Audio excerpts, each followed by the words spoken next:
Good afternoon, everyone. This is meeting number 31 of the Standing Committee on Public Accounts, Thursday, November 3rd, 2016. And I would just right off remind everyone today that we are televised, and not only for committee, but also for those who are in attendance here in the audience. We would please ask you to turn your cell phones to mute or to vibrate or shut them off, just so that it will lessen the number of disruptions.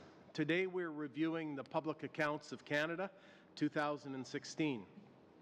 Our clerk has received a communique from Mr. Matthews, the Comptroller General of Canada. In 2009, this committee recommended in its 10th report, and the government agreed, to inform the House of Commons Standing Committee on Public Accounts by way of email to the clerk of the committee of any known errors to the published version of the Public Accounts of Canada prior to the commencement of the committee meeting. And the Comptroller General has advised our committee that as of today, there are no known errors in the Public Accounts of Canada 2016. Just for our committee, because many of us are new to the committee, should errors be discovered, corrections will be made, and updated versions of the documents will be posted by the Receiver General website. For ease of reference, the original versions published in the Public Accounts of Canada 2016 and the revised versions with shaded changes are posted on the Receiver General website under Errata. As your chair, I am pleased to report that this arrangement is in place and functioning in this committee, wanted and requested some time ago, and that has been dealt with. Returning to our meeting today then, our review of Public Accounts of Canada 2016. As our witnesses, we have before us from the Office of the Auditor General of Canada, Mr. Michael Ferguson, our Auditor General of Canada, and Karen Hogan, Principal. Also from Treasury Board Secretariat, we have Mr. Bill Matthews, Comptroller General of Canada, and Ms. Diane Parasini, Executive Director, Government Accounting Policy and Reporting. And also from the Department of Finance, we have Mr. Paul Rochon, Deputy Minister, welcome, and Mr. Nicholas Leswick, Assistant Deputy Minister, Economic and Fiscal Policy Branch. We welcome you all here today. We thank you for being in attendance, and we will now turn to you and to our Auditor General for his opening statements. Welcome. Thank you. Monsieur le Président, je vous remercie. Mr. Chair, thank you for the opportunity to discuss our audit of the 2015-2016 consolidated financial statements for the Government of Canada for the 2015-2016 fiscal year. I'm accompanied today by Karen Hogan, the principal responsible for the audit of the Government of Canada's consolidated financial statements. The consolidated financial statements are a key government accountability document. They provide a great deal of information that can help parliamentarians understand the results of the government's financial transactions for the past year. Specifically, they report the financial position, results of operations, and changes in financial position of the government for the year ended March 31st, 2016. We audit these financial statements and provide an opinion on them. The Comptroller General will answer questions about the preparation of the consolidated financial statements and the Public Accounts of Canada. We will focus our comments on our audit opinion and our observations. This report is on page 2.4 in Volume 1 of the Public Accounts. Once again, we have given an unmodified audit opinion on the consolidated financial statements, something we have done for the last 18 years. We assessed the consolidated financial statements against generally accepted accounting principles. We found that the statements conform in all material respects, which means that you can rely on the information they contain. I would also like to draw your attention to our observations, which can be found after the consolidated financial statements in Section 2 of Volume 1 of the Public Accounts.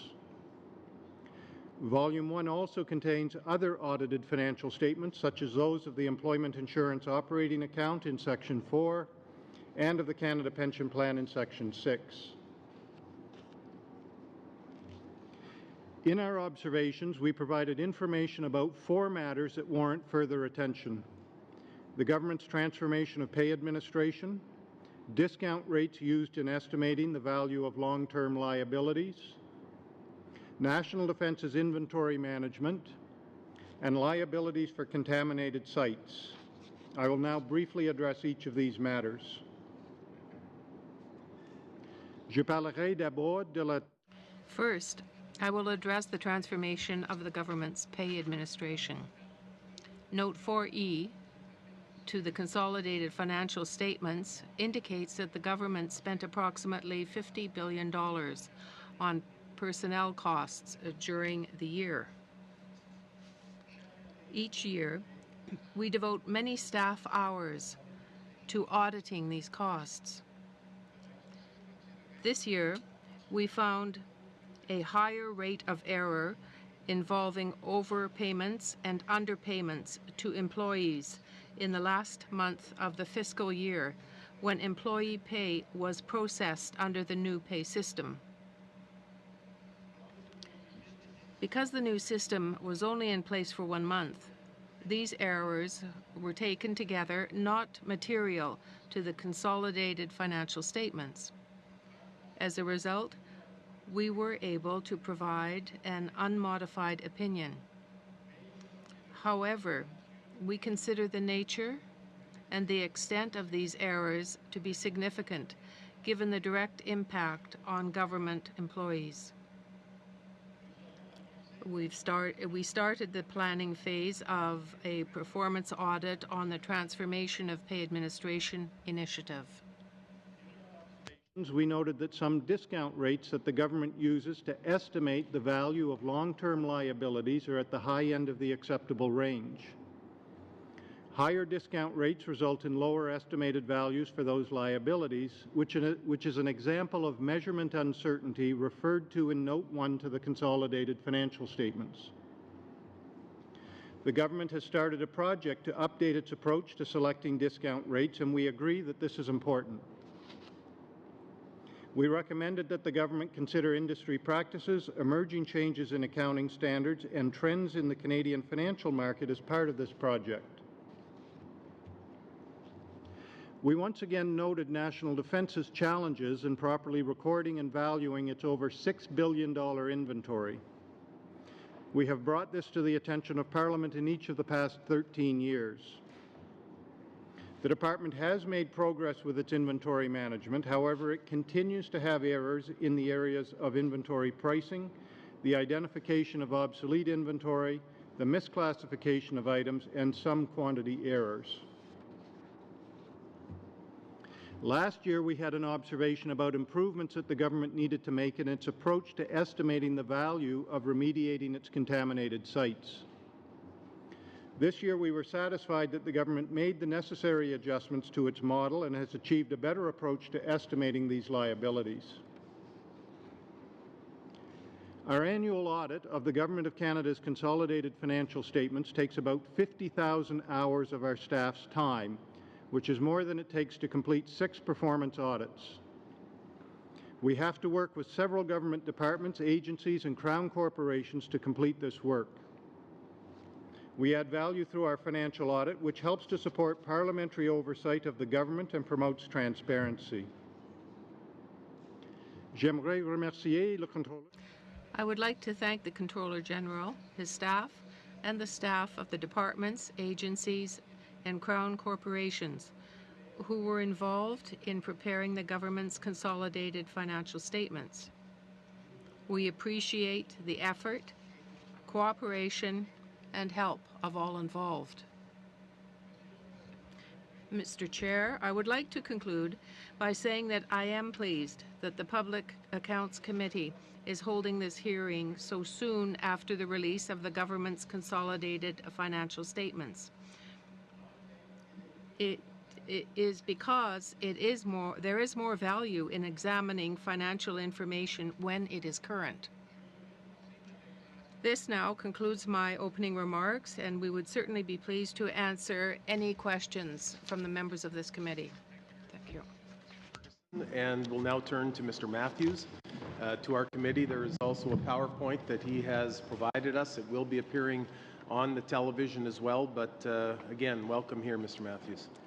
Thank you, Mr. Chair. Bon après-midi, Monsieur le Président. Good afternoon, Chair, members of the committee. Thank you very much for giving us the opportunity to discuss the public accounts of Canada for 2015-2016. The public accounts include the audited consolidated financial statements for the 2015-2016 fiscal year, which ended on March 31, 2016. In addition to other unaudited financial information, they are part of a series of reports on Parliament and Canadians on the state of the government's finances. Has issued an unmodified or clean audit opinion of these financial statements. This demonstrates once again the high quality and accuracy of Canada's financial reporting. A great deal of work goes into these financial statements, which are prepared under the joint direction of the Minister of Finance and the President of the Treasury Board and the Receiver General of Canada. I would like to recognize the excellent work of the financial community across the Government of Canada. Its members are responsible for maintaining detailed records of the transactions in their departmental accounts and to maintain strong internal controls. They, therefore, deserve much of the credit for the fact that the government's consolidated financial statements are consistently presented fairly every year. I would also like to thank the Office of the Auditor General for their continued cooperation and assistance. Mr. Chair, I would now like to spend a few minutes walking the committee through a short deck that I've provided. It will give you an overview of public accounts. If you prefer, we can simply table the deck, though, for your consideration and go straight to questions. But I think that you have already indicated that I could take a few minutes of the committee's time to make that presentation. Public Accounts of Canada 2016, you have paper copies and there are also copies on the screen. For those of you looking on screen, you may notice that the word protected shows up in the top corner. That's because that information was protected until the public accounts became public. It is no longer protected, so those of you with a security mind can put your mind at ease on that front. We're all good there. We are going to go through the slide deck, but it's not my intent to spend time on every page. I will hit the highlights and really pay attention to some of the changes in the results of the financial statements versus budget, also against those of the previous year. So I'll take you right away to slide 3. Public Accounts of Canada have 3 volumes. Volume 1 is the audited financial statements, which the Auditor General has already mentioned, supplemented by some unaudited information. Volume 2, we get into the details of each department and each ministry's revenue and expenses and their use of authorities and what they spent and lapsed, if you're interested in that. And Volume 3 contains information that is either required by the Financial Administration Act or just because of past practice has become normal for us to make public. And I will mention Volume 3 is bigger than any other province would produce on its own financial statements. Key thing about the financial statements or the Public Accounts of Canada, they are backward-looking. So we are dealing here with the year April 1st, 2015 up until March 31st, 2016. The Auditor General has already mentioned the importance of studying the public accounts while they're still current, but let's keep in mind that this information is already over 6 months old. So it is a backward-looking document. I'll take you then to slide 7.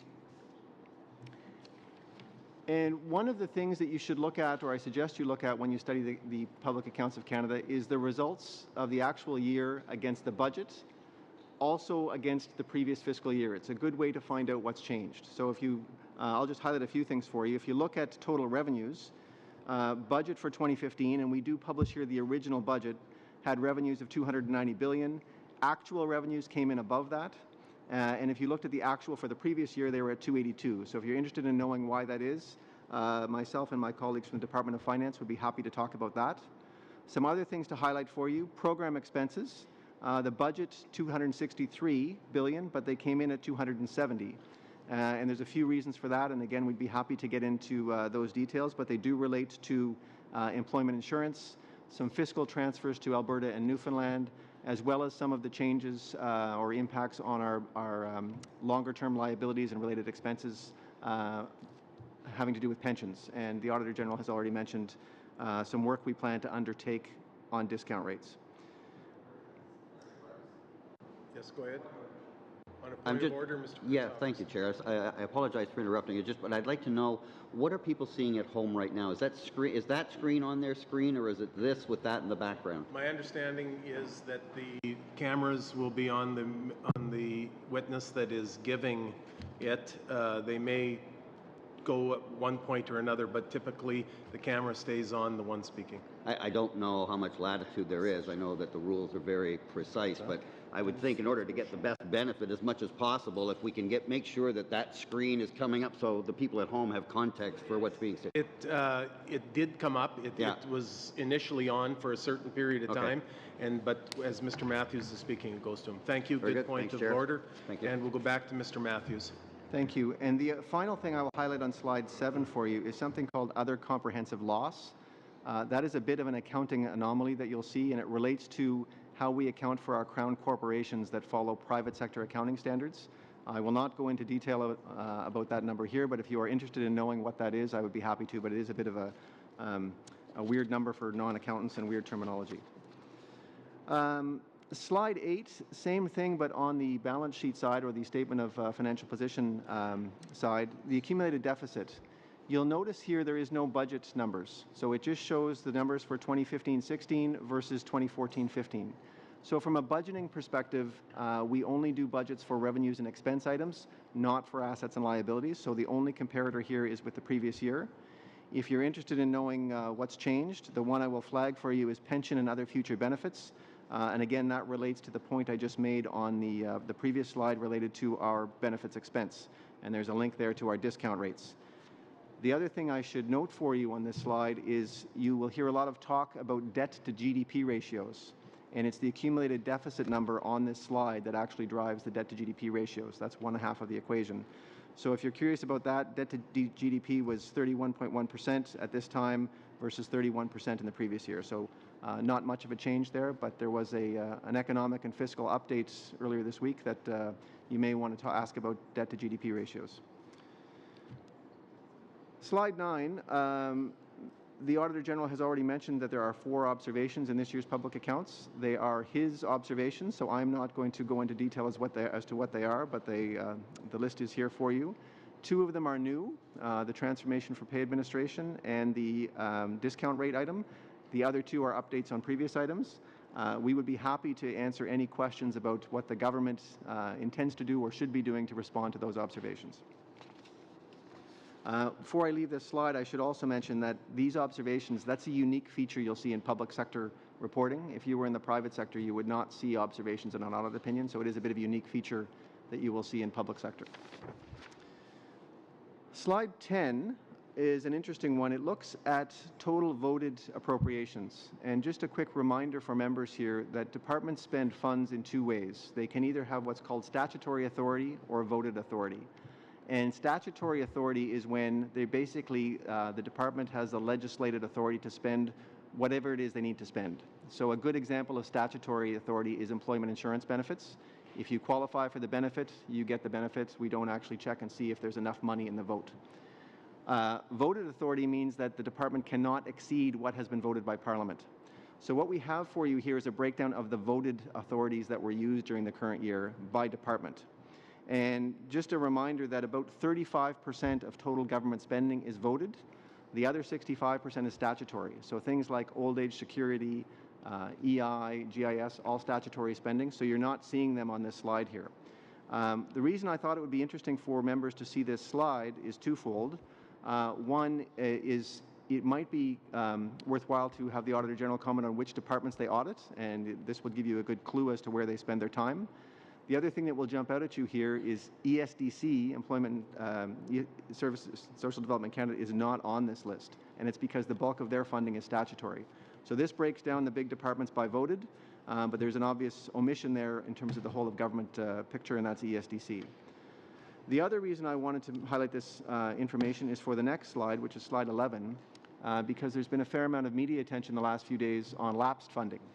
And lapsed funding is voted funding that does not get spent. So what we have for you here is the big 6 departments from a lapse perspective. And Treasury Board is one in the upper left-hand corner there. It's a bit of an anomaly because most of their votes there are for contingency purposes. So that's kind of money that is voted only in case it's actually needed for some contingency. The other 5 here are line departments who deliver programs. And so if the members are interested in learning about why money was lapsed, we will do the best we can to answer those questions here today. You will see one note here below each item. You'll see something called frozen allotments. And that is something that we have added from a disclosure perspective this year. Late in the fiscal year, we now publish when a department has a frozen allotment. And I will explain what that means because it is a bit of a technical term. So you can see in public what a department has actually got frozen, which is an indicator as to what they're not going to spend. So the reason we have something called a frozen allotment is because Parliament votes departments up to amounts. So up to 100 million for project X, Y, or Z. They don't vote reductions partway through the year. So if a department has 100 million in authorized spending and they come along and say we can't spend all that, we don't go to Parliament and say please reduce their vote because it's an up to amount. As long as they're not going to go over, Parliament has kind of done its thing. Inside the government, though, if we know that national defence, for instance, isn't going to spend all its money and has asked us, hey, can we spend that money in the future years, we need to put a control in place so they don't spend it in both years. And that's what's called a frozen allotment. So we now make public partway through the fiscal year frozen allotments of departments. So it's almost like a planned lapse. So it's not an unplanned event. This was something that arose through the year. The department has come forward and said we're not going to spend it, and we make that information public through the year. So I just thought I would highlight that for you. Just avant de conclure, Just before concluding, I'd like to make 3 other points. First of all, there is a relatively new tool that's just called Infobase. Parliament can use to look at government spending and other data such as HR data. The reason I'm highlighting it for you today is the public accounts can be rather intimidating documents. Infobase takes voted authorities, public accounts information, HR information, it's by department, it's online, and it's searchable. And it's a great way to actually, if you're not someone who's comfortable thumbing through all this paper, if you have a quick question, Infobase is a really interesting source. The public accounts data for the current year has recently been added to Infobase, which is why I'm mentioning it today. As well, Supplementary Estimates B for the current year was tabled earlier today, I believe.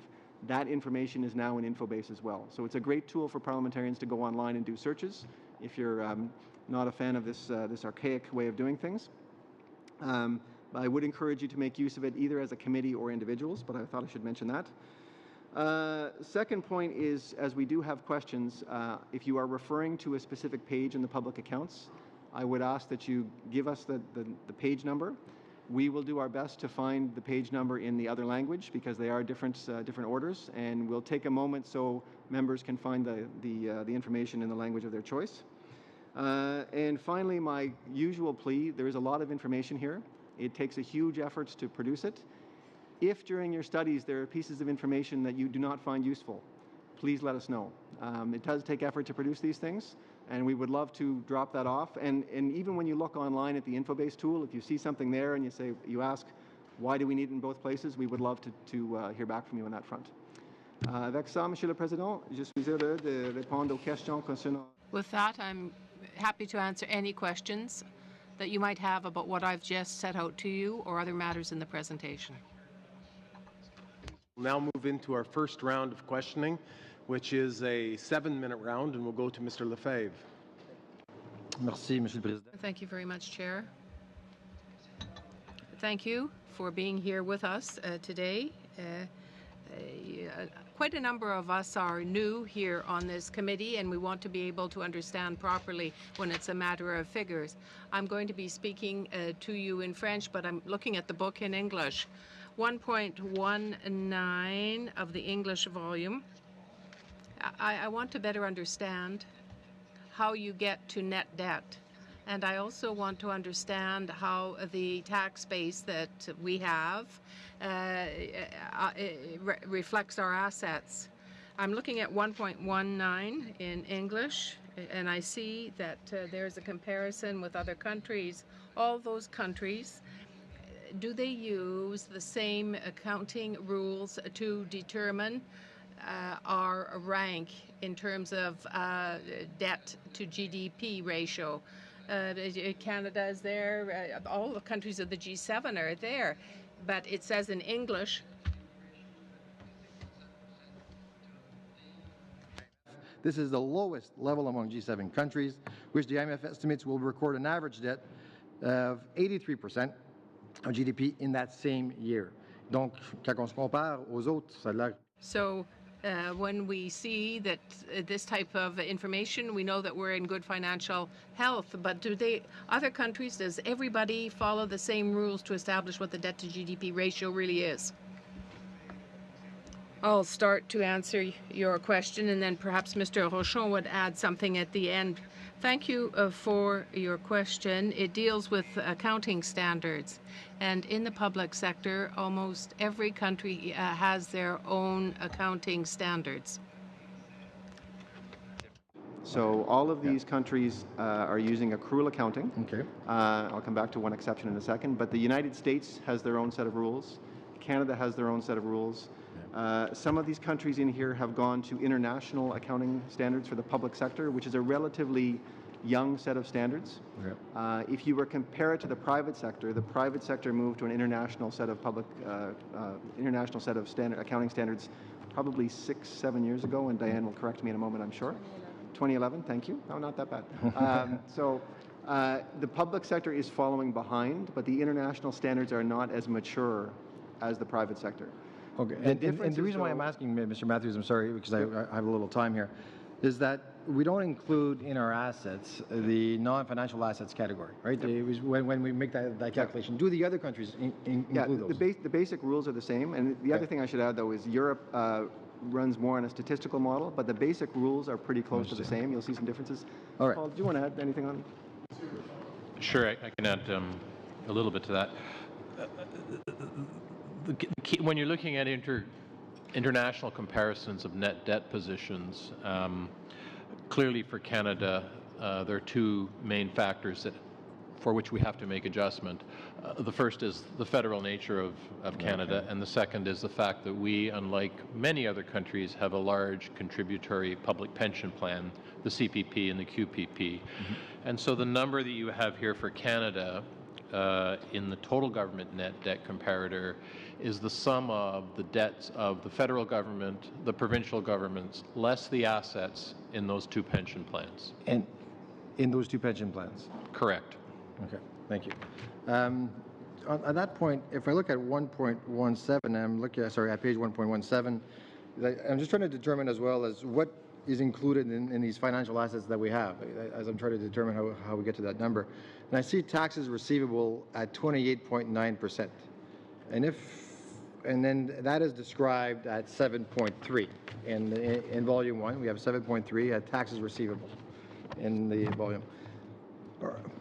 Can you explain to me what do we mean by when we talk about taxes receivable? Because there's, in taxes, we have RRSPs that are basically a deferred tax. Basically, tax will be payable down the road.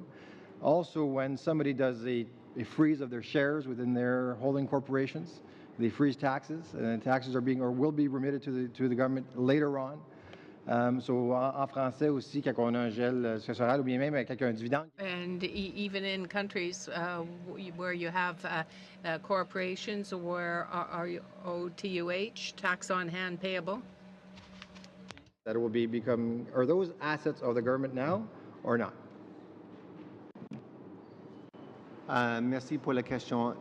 Thank you for your question. The figures here are really based. Thinking about future type events, they wouldn't actually meet the qualification of an asset. So Even though, just because when you look at the overall debt, and we're looking at RSPs that are money that we have put aside, that we'll be paying taxes later on, and we know we have to pay taxes on them. When you have a holding company and you've frozen your shares, and sometimes there's taxes that will be paid when you sell your shares, or if you die, those shares will become those taxes will become payable. Yep. That's also a government asset. Right. And when you look as well as for just on a simple corporate level, you pay taxes. Well, the corporation pays a tax, and after that, there's the mechanism of making sure that that the system is balanced, and so then there's an increase to taxes. When you pay out a dividend, then there's a refundable tax that comes into play, and so those measures are not in there. No, the measures here are based on accounting standards, and you don't recognize something as a receivable or an asset until the event has taken place that Yeah. gives you the right to that asset. And now, So- I can't speak to how you do future revenue planning based on those amounts. That might be a different question. Well, and the reason I'm saying that, when we look at the strength of our economy and the strength of Canada, when you take those into account, all the taxes that will be paid eventually, and we're not, and nowhere are we accounting for that. When we even look at where we are, it's pretty, we're a pretty strong country compared to other countries. Anyways, that's my observation when I look at it. I don't know if the Auditor General wants to make a statement on that or not, or again, I'm just trying to figure out what was in that, our assets, and if taxes that will be paid later on, and that have to be paid by statute, they will be paid. But is there even a way of calculating how much that is? Time is up. I don't know if it can be a very quick answer. I think most of it has been answered, but deferred. I think Mr. Rashawn. Sure. Only to say that, as the Controller General said, that we calculate, we include in revenues that are payable in the year in question.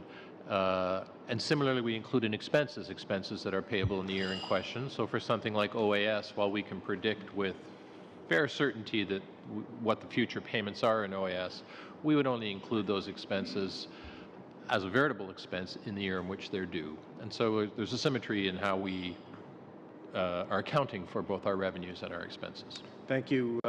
Merci. Monsieur Gaudin, vous avez... Mr. Godin, you have 7 minutes. Thank you very much, Chair. Thank you for being here to go over this with us.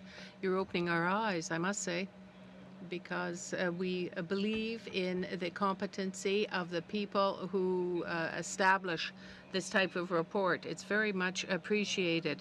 I won't go into detail or in any depth in my questioning, but I would just want to say that these are tools that allow us as parliamentarians to better do our work, and you give us tools that we can use well. I would just like to refer to page in the French version if you want to find it. It's a very difficult for me. It's 1.2 in French, 2015-2016. Last paragraph, as the International Monetary Fund pointed out, and my colleague pointed out earlier, the debt to GDP ratio in overall administration, public administration in Canada, that includes the net debt of the pensions, the QPP, the CPP, and so on, was set at 26.7% for 2015, and here we have the very best result of the G7 group. And according to the estimates of the Monetary Fund, the World Monetary Fund, it should be in the same type of area and would represent some 83% for that same year. We know that the Government of Canada has done excellent work, but I have to better understand what this means. It is, and I would think it's gigantic as a figure. I don't understand really what it represents. It's all well and good to be first class and ahead of the class, but if everybody else is at the back of the class or in the basement, why is there this disparity? Well, the figure for Canada for the year that has just ended includes the federal government's net debt, which is at about 33%, 31%. Yes, you're quite right, 31%. The net debt of all the overall provincial administrations, and that is at about 50%, less the pension funds, so the CPP and the QPP, which represent about 50% as well. So it is a combination of these three factors to take into account the indebtedness of the government, and one takes into account the assets in the public pension funds. But I'd like to have your opinion on the interpretation of these results. How do we interpret them? I'm directing my question to Treasury Board, the Auditor General, and Finance. I just want to have your view, your comments. You are the experts. Just explain to me why we have this gigantic spread with the other countries. What are we doing that makes us succeed so extraordinarily well here in Canada? It's all good. I want to know what makes us succeed. Well, it is the level of savings on the one hand. In the pension funds in Canada, it's much higher than elsewhere. And the budget situation, net, is manageable. Okay, so you're confirming that we can be proud of what we've done. Let's boast. Thanks a lot. Thank you, dear colleague. Concerning Mr. Ferguson's, Mr. Ferguson, this is a question for you.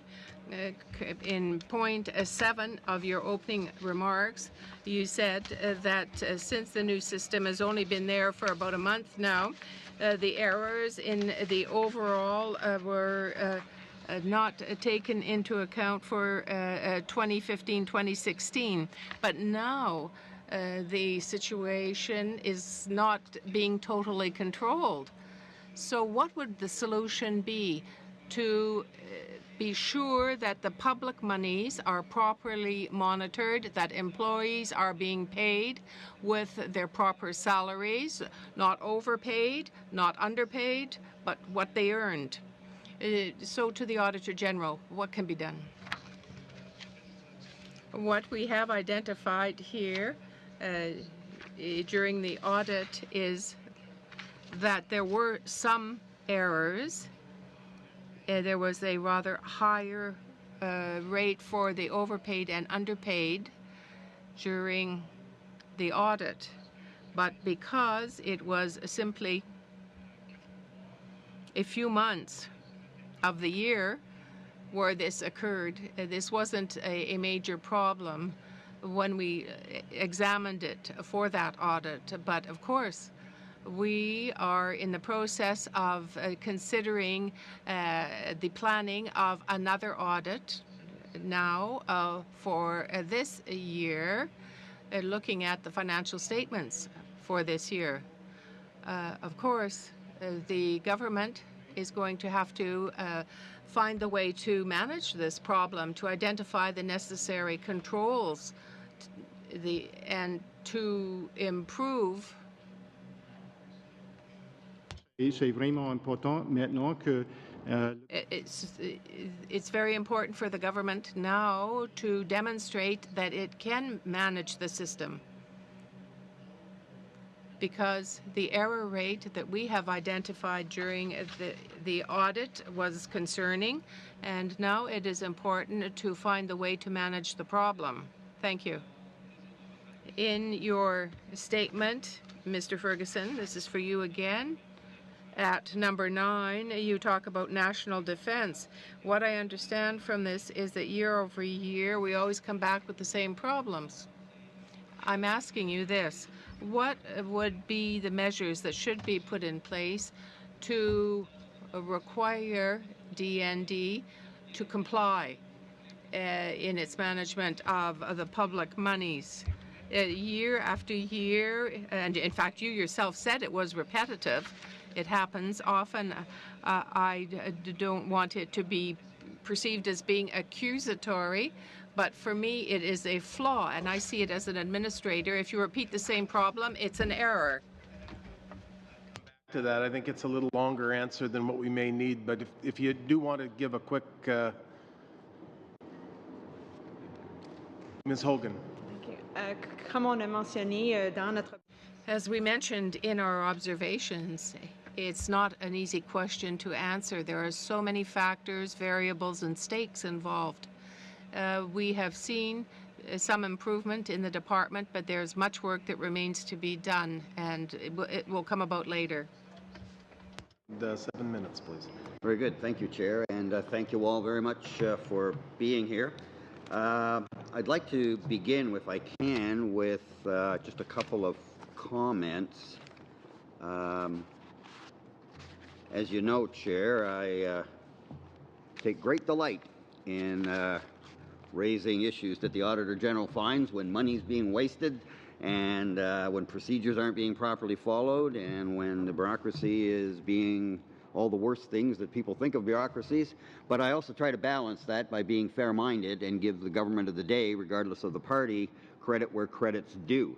And as a member of this committee and as one of the more senior members of the House, but more importantly as a Canadian citizen, I want to thank both, I don't know if it covers both governments, both parties during the transition, but if it is, I'll give that, but most of it to our bureaucracy, to our public servants for the fact that this is our 18th straight clean audit.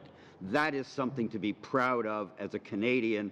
And for those of us that have traveled around the world and have seen what the other way of doing things is, this needs to be mentioned, and quite frankly, I'm kind of tickled that it was an opposition member that gets to do that, because when it's the government, it looks like they're patting themselves on the back, but this is something what we should be very, very proud of, and I've been here for, 12 or 13 of these 18, and I just kudos to everybody involved. It says a lot about our public servants and about their professionalism and their dedication to doing the best job they possibly can. And I'm proud of this, and I think everybody should. And so congratulations to everyone involved. And I got a second compliment. I also, again, that's good. You know how I know. I won't. It's okay. I won't make a habit of it. And it is me. If you're wondering if I was kidnapped, no, it is me. But I try to be fair-minded, and again, I want to point out, last year, the Auditor General mentioned it in his remarks also, and of course, fair-minded is their motto. But in the report, the Auditor's report, the Public Accounts Report, page 2.44, it does say, quote, last year we recommended that the government develop better processes to refine the accounting estimates and record the liabilities associated with contaminated sites at earlier stages of investigation. I think we even picked up on that ourselves and talked about it the last time. I'm very happy to see that the last line in that paragraph says, we are satisfied that the government has addressed last year's recommendation. Again, congratulations, well done. That deserves to be given credit for. Now, sort of having done that, I want to, you mentioned, Auditor General, in your report on page 2.42, that you're going to be doing a performance audit of the transformation of the pay administrative initiative. That's that whole Phoenix thing. What time frame are we looking at? When would we receive your audit report on that, sir? Well, as you're aware, Mr. Chair, it usually takes us about 18 months or so from the time we get in to start the planning until we report. So we are starting the planning now, so that probably puts us into the spring of 2018 before we will have something to actually present to this committee. Okay, great, thanks. If I can now turn to actually the document that the Comptroller presented us, and I want to thank the Comptroller for the role he's played here in presenting this in the information briefing the other day. It was very good. I was very impressed. I just wanted to note a couple where there's frozen allotments, and thank you again for that explanation. There's a couple with some great disparities. Two that come to mind. Treasury Board, if you take away even the frozen allotments, you're still over $2 billion that lapsed. And the same with infrastructure and communities at a time when we're trying to get money out the door and the government is trying to get projects started to create jobs and economic stimulation. You can't help but notice that there was a lapse of $858 million of that, and only 185 they're carrying over. So my question on that is why that great discrepancy there, and is there a particular problem we should be looking at? Thank you for the question, Mr. Chair. So two comments. Treasury Board is a bit of a unique animal. The bulk of Treasury Board's lapse here is in what's called central votes, and they are very much contingency funds. So they're only really called upon if needed. So that's not programs. I see. The other 5 departments here, and you've highlighted infrastructure, these are our most frequent lapsers, and it's because of the nature of the business they're actually in. So if you're thinking about infrastructure, most often you're actually negotiating agreements with either provinces or municipalities, sometimes both. Because of the way the vote structure works, you have the up to amount, departments have to come in with kind of their most optimistic view of the world and reality never works out quite as fast as their optimistic view of the world. So these 5 departments, based on my recollection, are the same 5 that would be on the top of the list every year. All, D&D, it's because of large procurements. The others here are usually involved with negotiations either with provinces or with First Nations organizations, and it's those negotiation things that typically cause delays. I think the unique thing on infrastructure this year is I believe the Windsor-Detroit Bridge falls under there, and that's a major project that had some lapses, and I believe it falls under that ministry. Right. What are the internal mechanisms to ensure that the money's not being spent because of inefficiency within the department, reluctance by the decision makers to do things? We have run into those kind of things. So just because it's not lapse, there's kind of good lapse and bad lapse. There's good lapse where maybe the money, you did it more efficiently than expected, or there are reasons why. Bad lapse would be for some reason you get the politics of saying we're going to spend this money and you put it in the budget and take all the bows, but you really don't want to do it, so you don't spend the money. What are the internal mechanisms to ensure that when money is not being spent, it's for the good reasons, not the bad reasons? Well, it's a mix of both. You'll have a discussion, and my colleagues from the Department of Finance can weigh in. We have discussions on a regular basis with departments on their forecast for the year. How are they actually coming along? And you hit, usually partway through the year, you have a discussion about if you're not going to spend it this year, can you spend it in a future year, or are we going to actually withhold it in the center? And there's a mix of both. So what you really have to get to is really the results around what their spending was. Is it projects that didn't occur, or have they actually come in under budget, as you mentioned? So it's those discussions around their forecasts that drive it. The key accountability document, I would say, there is around, public document is the quarterly financial statements that departments produce. But frankly, nobody looks at those. So they're out there. You can sort of get a sense of departmental spending. They're public. Internally, we have different conversations about what their projected spending is. So the quarterly one says what they've spent. Internally, we have discussions about their projected spending. And partway through the year, you would see the government come in with supplementary estimates if there's cases of increased spending planned, but they don't come in with the decreased spending. But Very good. Thank you really so much. it's a forecasting piece. Very good. We'll now move back to the government side and to Ms. Shanahan. Chair, and thank you very much all for being here today. Feeling a bit more comfortable with dealing with these accounts than when we first arrived.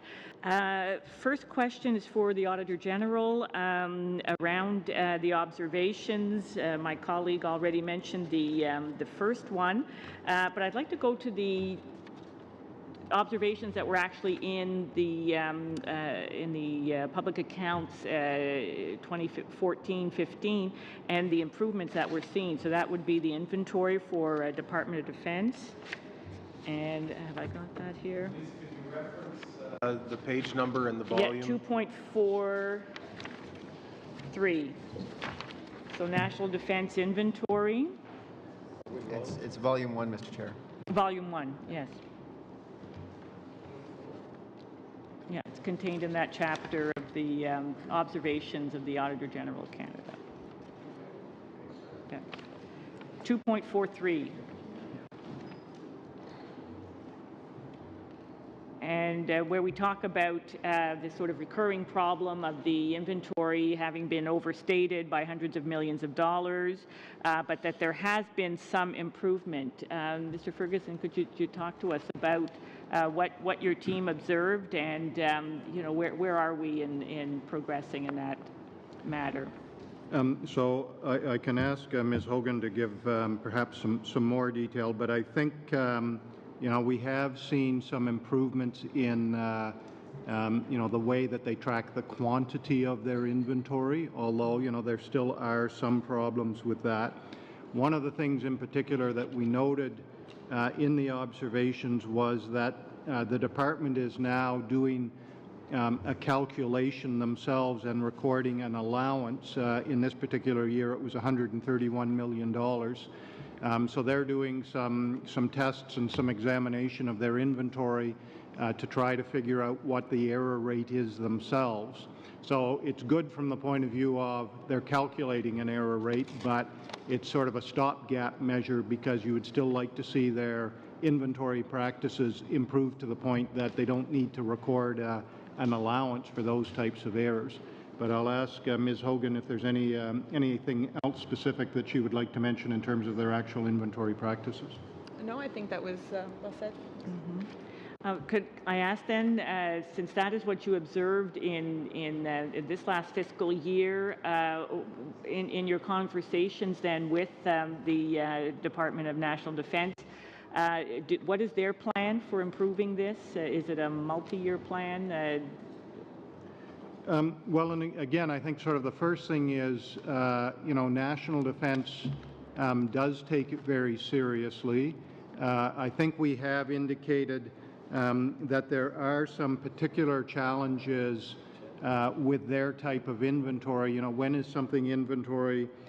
They've got this other item called asset pooled items. So, some things that might look like inventory, they actually treat as fixed assets, and trying to decide which are in which pool, that's a particular challenge. So they have some challenges that other people managing inventory don't have, and they are trying to put in place measures to improve those. They have, like I said before, made some improvements on quantity. But again, I'll turn to Ms. Hogan to if she's got anything else to add. I think we mentioned even last year, the only thing I could add about their improvements would be the increased coordination between the public servants and the military. That was a big shift a few years ago in the department, so that they were collectively focused on accounting for inventory properly. But as Mike said, their inventory is quite unique, and the challenge is, in a normal organization, you would expect to see inventory turnover many times in a year, more inventory in, more inventory out, more revenue. But here, a lot of the inventory is associated with long-term assets like a helicopter, and it has a much longer life than a traditional piece of inventory. So it's hard to get the right value and know when it's obsolete or not. So they are working behind the scenes. It's just to get the records and to see that materialize is a little more challenging for them. If I think also wanted to answer on that question. If I could Yes, just quickly please. add, it is, and Ms. Hogan mentioned the culture, and it's a culture around controllership. We're seeing some other signs of improvement. They're progressing with their implementation of the policy on internal control, which will get at this. Their lapse, which I mentioned a few minutes ago, it's down over previous years, which is an indication of financial management. So the other big thing they've done, though, is they now have one system. They used to have to put every part they entered into two different systems. They now have one system, but we're still dealing with 118,000 people actually have a role in this in some part or another. So it's not 10 people in the back room you have to kind of retrain, 118,000 people. And just to manage expectations, I would expect we will see this type of observation again next year, hopefully again with words around continued improvement. But this is not going to be fixed overnight. And so the new system helps, but they've got a ton of old inventory, as Ms. Hogan mentioned, that there's issues with the data migration. Is it obsolete? Is it still current? And frankly, some days these folks have other things on their mind than properly accounting for inventory. They're better at tracking quantity than they are at tracking price, and that's important because the quantity kind of tells you, do you need to buy more things? But they still have issues on both fronts. Price is a bigger issue, but quantity, they've made some progress, but there's still issues there.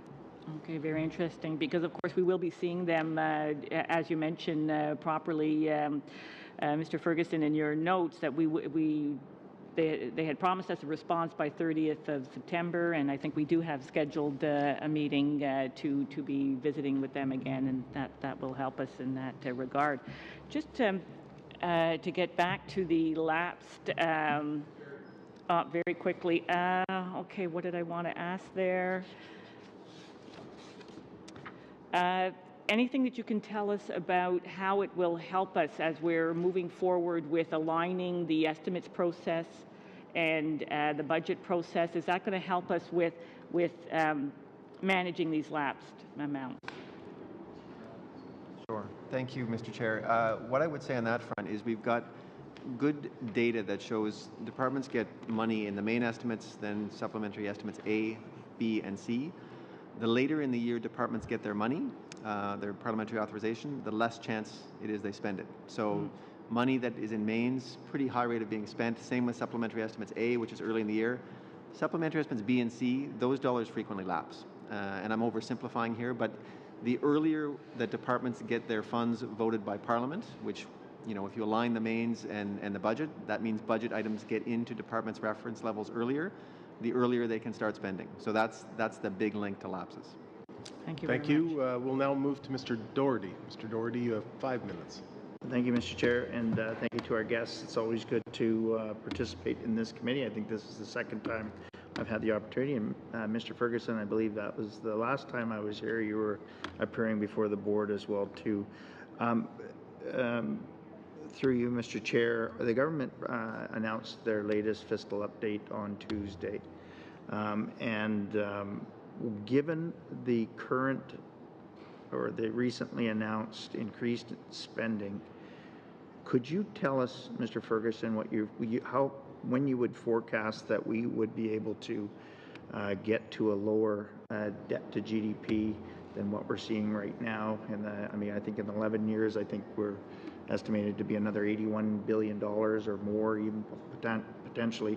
I think in the report we're at 31.1% debt to GDP ratio.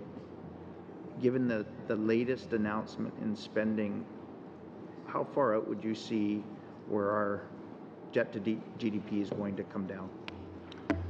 Well, that's really, I think, probably a question for the Deputy Minister. But certainly, I think one thing to keep in mind when you're dealing with a ratio like debt to GDP is, I think, first of all, making sure that you understand what the definition of debt is in that calculation, which I guess is something that would have to be looked at. But the other thing to remember is a debt to GDP ratio can stay the same, or in fact can even improve at the same time that debt is increasing.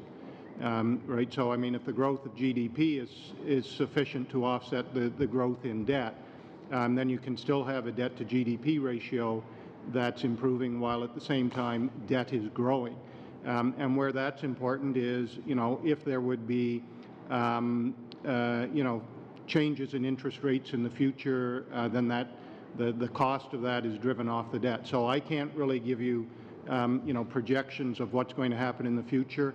As auditors, we're blind to the future. We look to the past. But perhaps the Deputy Minister could give you some more details about what their projections are. We will go to the Minister, and maybe there is a way in long-term planning in the public accounts, but as we know, public accounts look back. This question looks ahead. But could you wade into those waters, sir, and give us an idea then?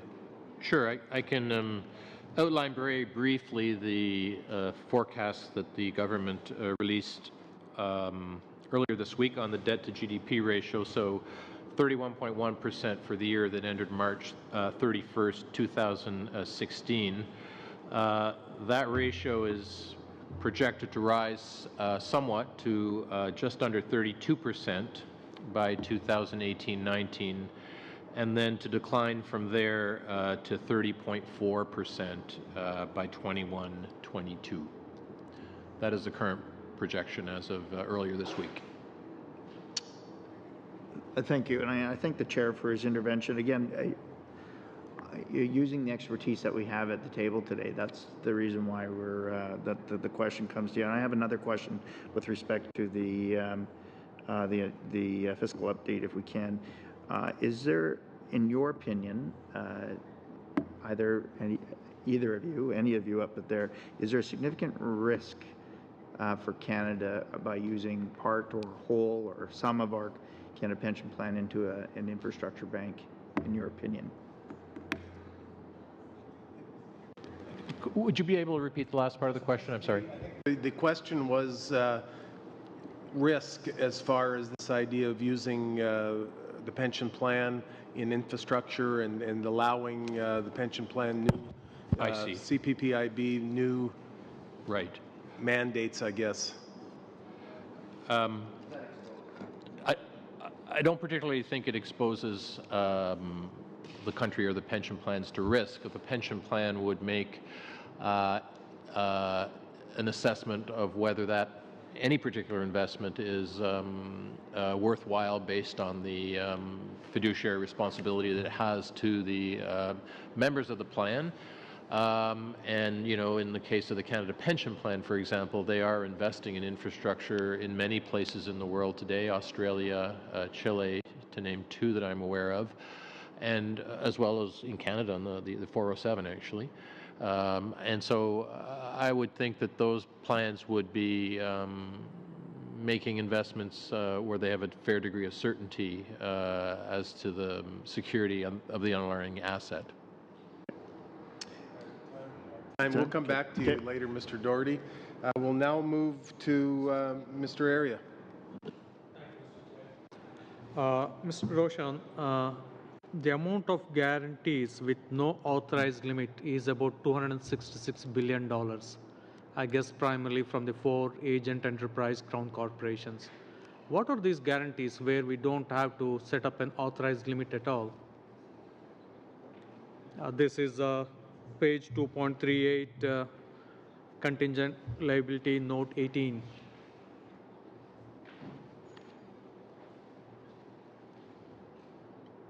Mr. Chair, I'll start answering that, and then I'll have my colleague, Mr. Rochon, chime in. I think the question relates to that for Crown corporations to borrow money, there's legal limits, and they actually need the authority to borrow the money. But the idea here being expressed is that to issue loan guarantees, there's no such legal limit. Is that what the question is? That's my question, yeah. I think the question is, do we have a weakness in the system by allowing, not having the same control over loan guarantees as we do as loans? Guarantees in their nature are less risky than loans, but there is risk there. I'm not aware of other countries that actually legislate guarantee limits, but they do relate to our enterprise crowns. I know when finance is preparing the fiscal plans, they do have discussions with crown corporations around what their plans are, but I'm not aware of any other country that actually puts a legally authorized limit in place. This is to Auditors General. The total insurance in force is about $1.67 trillion. The government expects all 4 corporations will cover the cost of both current claims and possible future claims. Are you fully satisfied with that statement? Certainly within the context of the audit, this is a note that's part of the financial statements. We did an audit on the whole financial statement, so not just the statement of operations and the balance sheet, but also the notes. Of course, recognizing that we don't look at every cent, but we do it within a materiality limit. But within that materiality limit, we would have audited this note, we would have audited the numbers in the note, and we're satisfied that there'd be no material error in that. At least for me, that's a very staggering amount. So I thought that this particular number will be looked slightly in depth, because it 1.67 trillion is from only 4 agent enterprise crown corporations. Well, again, certainly when we're doing the audit on the set of financial statements, we look at the different risks, we look at the different elements in the financial statements, and we apply the necessary tests that we feel need to be done in order to verify the numbers. So, whatever is in that note, we would have assessed the risk in it, and we would have applied the appropriate procedure, so we're satisfied with it. Roshan, again, coming back to the Agent Enterprise Crown Corporation, CMHC, when was the last time the stress test was done, and what are the basic parameters that was used there? Right. So the CMHC regularly undertake stress tests. They publish those stress tests, or they have published those stress tests in their annual report, and the annual report includes,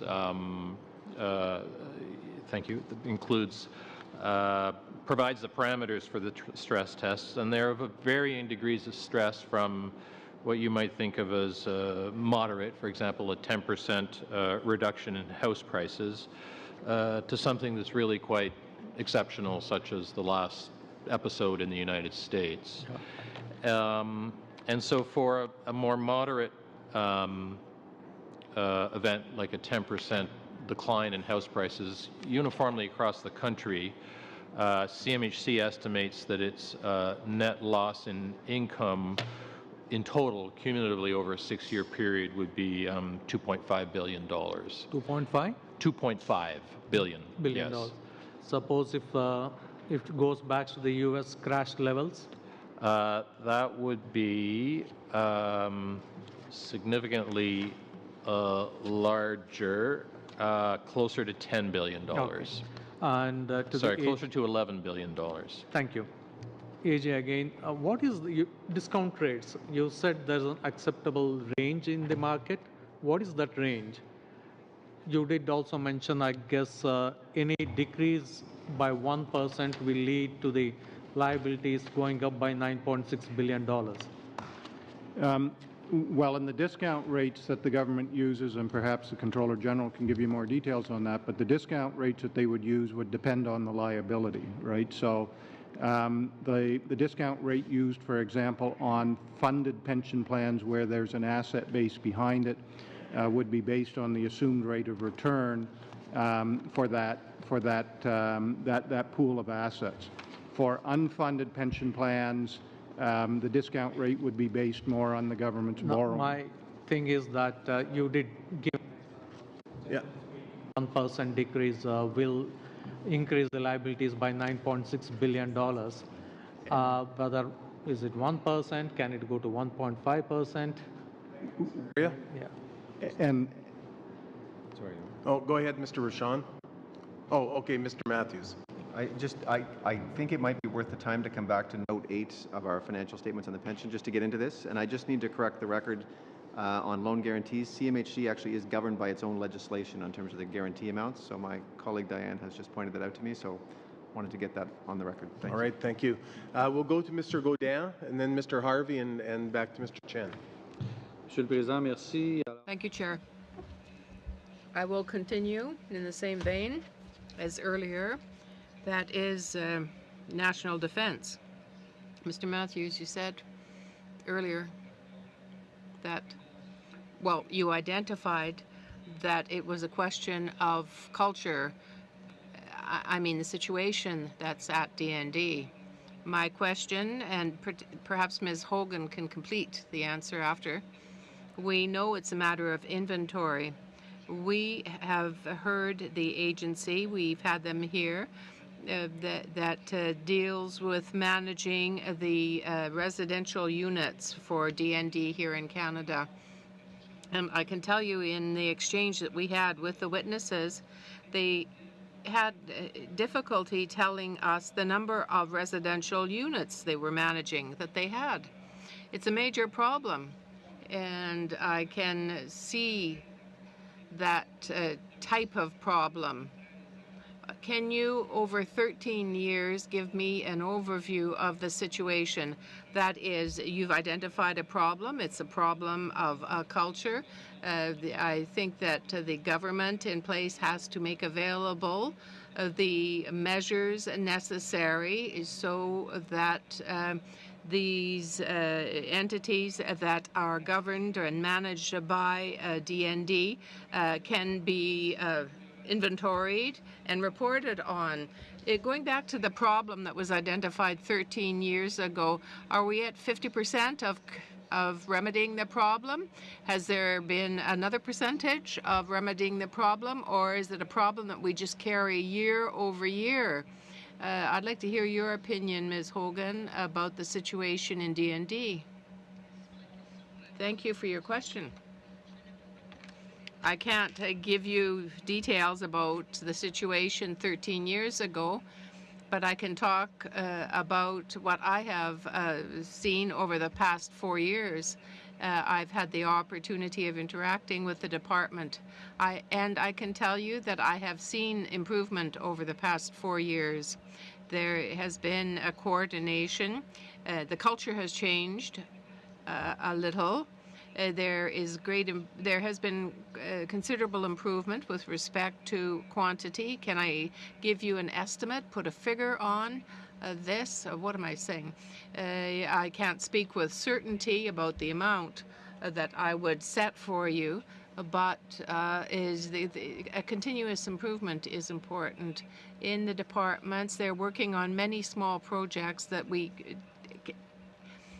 haven't yet seen the consequences of on on their finances. As Mr. Matthews has said, I'm sure that they will appear over time, but we do like to see improvement. And when you have an issue that's significant, you might think that they're on the right path. I just want to be reassured as a parliamentarian. I don't want to think that for 13 years we've been tapping away with a hammer at a nail and nothing has changed. You are perhaps better placed, Sir, Mr. Matthews, to give us an idea of the improvement and how much it has accelerated. But what can we do to improve upon their situation? What can we do to help them? First of all, I would say it's not just a matter of the culture. I've already mentioned that in the past at National Defence, there were two systems that they had to use to control their inventory, their assets, and now they only have one entry to make. One system is used. That has been mentioned. If there is a problem with the assets, it is that they are old. Aren't used that often. They're old, parts to tanks that don't get used very often. So you don't see the turnover. One of the tests I would like to see us put D&D to is how have they done with the new inventory? So the old legacy things, we all understand that's an issue, but for new purchases, are we seeing improvements there? And Je comprends très bien. Je vous arrête tout de suite parce que I understand very well. I'm sorry to interrupt. Time is tight. But there are actions that have been taken elsewhere, methods that have been developed elsewhere in other countries. I'm sure they do have obsolete equipment as well, and legacy equipment. Can you tell me whether or not it's the same type of thinking and culture elsewhere as it is here? Can I have 30 seconds to answer? It's a bit strange, but Colombia... military assets, which we don't often think of South America in terms of best practice in accounting and asset management. So I know National Defence has recently been put in touch with their counterparts in Colombia to talk about the systems and the practices they use. There is ongoing discussions with National Defence. They are taking this seriously, but this is a real challenge to do. Thank you, Mr. Matthews. We'll now move back to Mr. Harvey, please. Mr. Harvey, you have, 5 minutes. We'll give him 5 minutes. As few as possible. Thank you, Mr. Chair, and through you, Mr. Chair. I think my questions are going to be for Mr. Matthews, but whoever feels appropriate is more than able to ask. And I'm going to concentrate my questions on the $6.3 billion estimated for remediation of environmental sites. So I'm wondering, the $6.3 billion that's on 2.44. Is that the same as the 10.4% that's identified on page 1.16, accounts payable and accrued liabilities?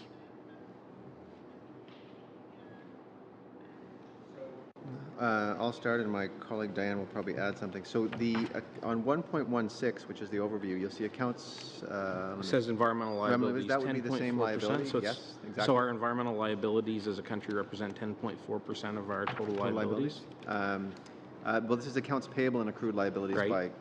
by category, not of total debt. That's just a subcomponent of total liabilities. And is there a figure I couldn't find a figure. I can see in the tables, I guess in 5.13, where the environmental liabilities have continually grown over the years, and they can, even from 15 to 16 where they've grown. Yeah. But is there an average rate of environmental indebtedness that we use to make broad-based calculations? Not an average rate. There is a rather sophisticated model, and it's more sophisticated this year compared to previous years because of the improvements we had to make. So what you've got is we have the sites that we know the Government of Canada is responsible to clean up. You get to a stage where you can make an estimate on those because you investigated, and then you start remediating. And at the same time you're remediating those sites, you're assessing other sites that have yet to be assessed. Sometimes the sites you're working on turn out to be more or less expensive, so there's adjustments there, but we're always adding new sites. The improvement that was made this year in response to the observation of the Auditor General was we had some sites that we had yet to assess, and they had zero liability attached to them. And the Auditor General was basically pointing out that, you probably have enough experience with similar sites that you can make an estimate of these things. So we used a model from Golder to actually, for those similar sites, make an estimate of those sites we had yet to assess.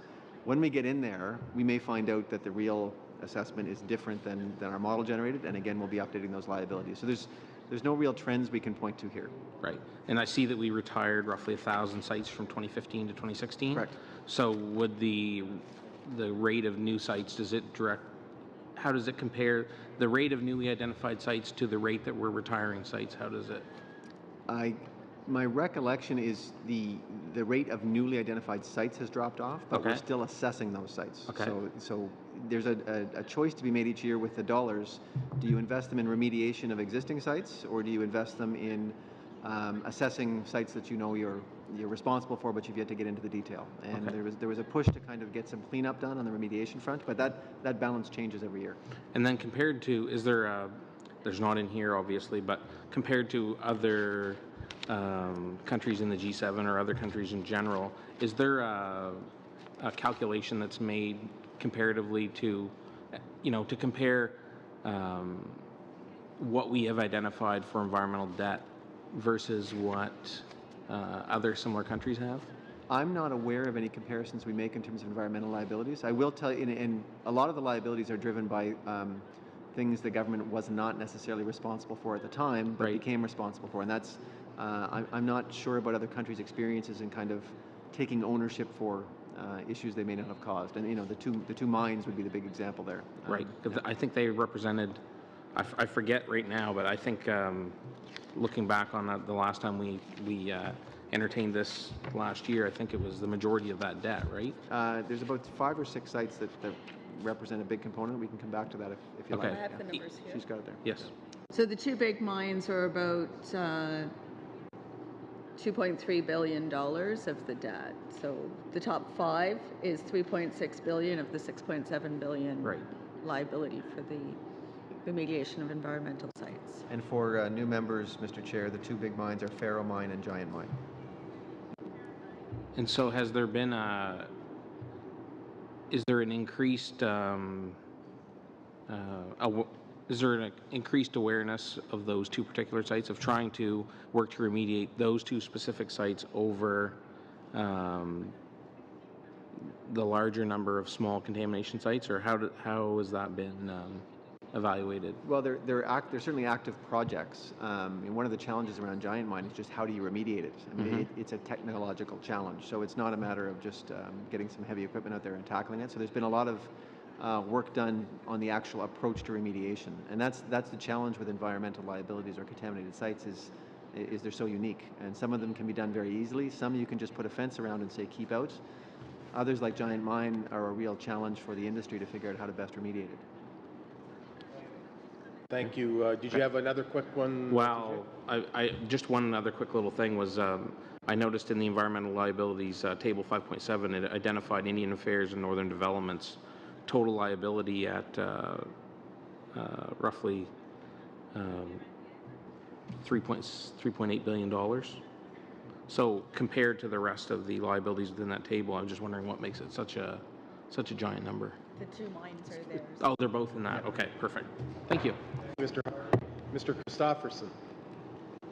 Great, thank you, Chair. Just following up on Mr. Harvey, I don't have a really short amount of time, but is there a quick answer to build on where Mr. Harvey was as to how the public ended up being responsible for these billions of dollars of cleanup when I assume it started out as private interests?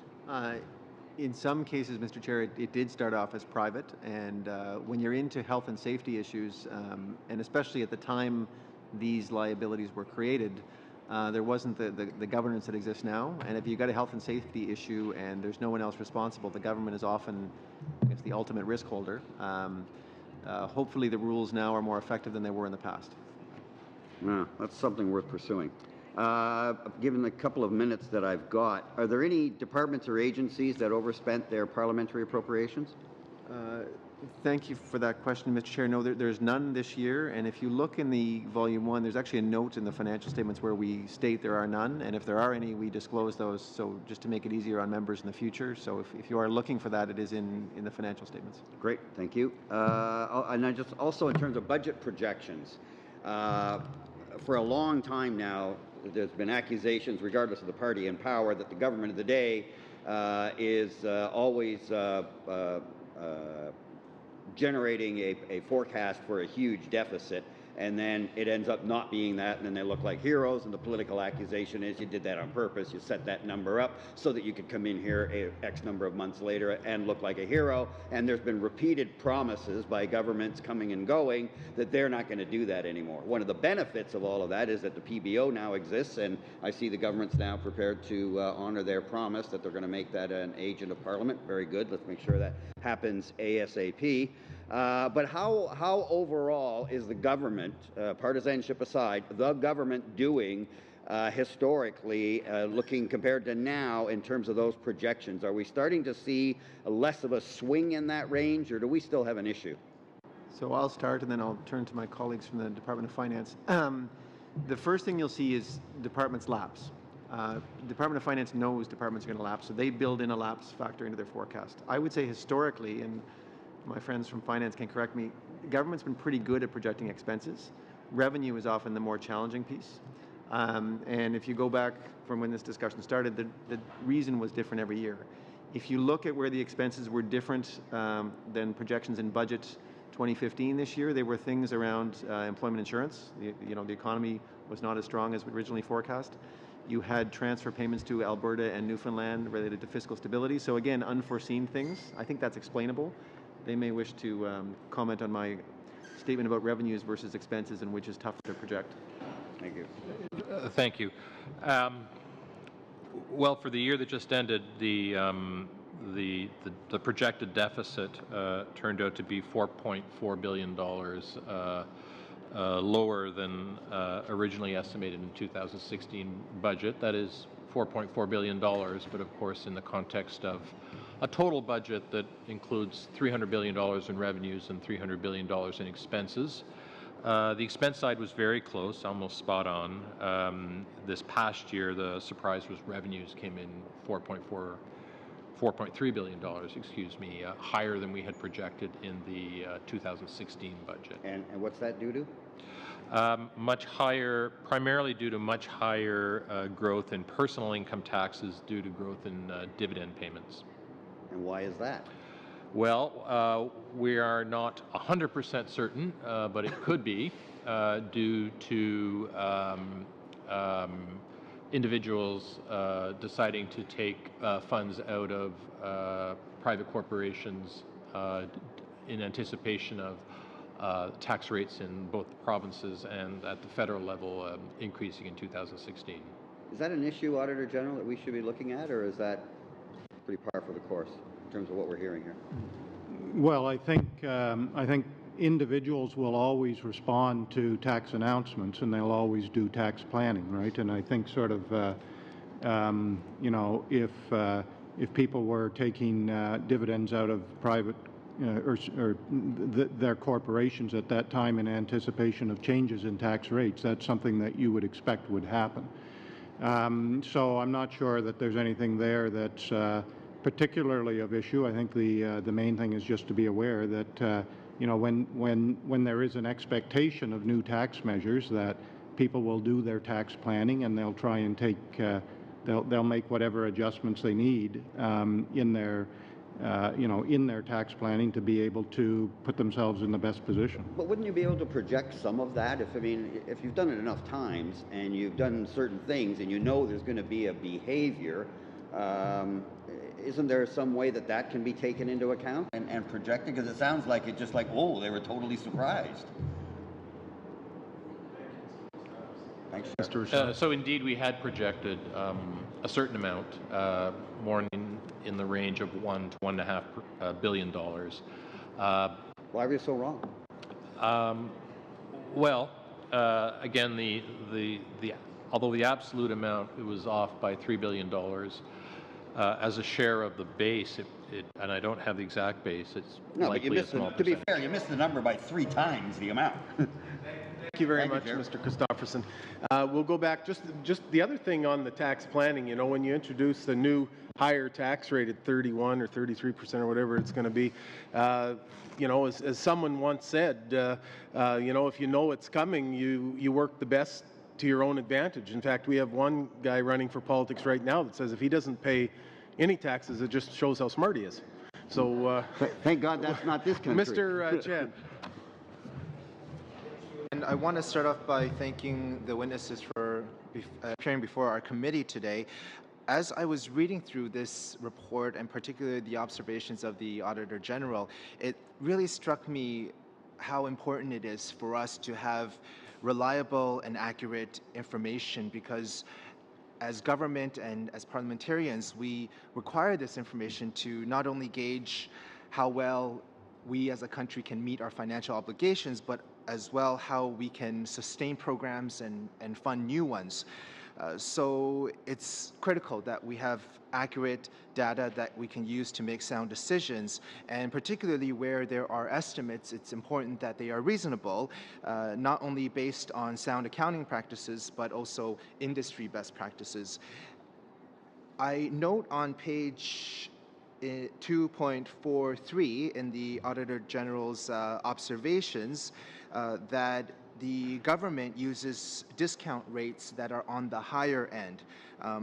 And even though these are within the acceptable range by public sector accounting standards, these rates nonetheless result in lower estimates of long-term liabilities. So contrary to my NDP colleagues' pondering of whether or not the government of the day has an overstated deficit, this very much goes against the notion of that, because in the discount rate used to estimate the accrued benefit obligations of government-sponsored unfunded pensions, the rate used was 3.9%, whereas if you look at benefits sponsored by consolidated crown corporations and other entities, they have a wide range of discount rates that are used. As stated on page 2.28, these rates can be from 2% up to 3.8% for unfunded pension benefits. So my question to the Auditor General is, with respect to the methodology that the government uses, how does it select the discount rates so differently from the other public institutions and private sector? And my second question is, what would the Auditor General recommend with respect to this issue? Well, and again, sort of the government representatives who are in the job of preparing financial statements could also speak to this. But you know, when you're dealing with something like pension plans or employee benefits, you know, the first factor is whether the plan is funded, so whether there's an asset base behind it. And then once there's an asset base behind it, it depends on, you know, what the investment policy of that asset base is. Which will result in what the assumed rate of return is for the assets for that particular pension plan. So there are assets there. They are invested in certain types of investments. There's an expectation that there will be a return. What about unfunded pensions? That rate is what is used for the funded pension plan.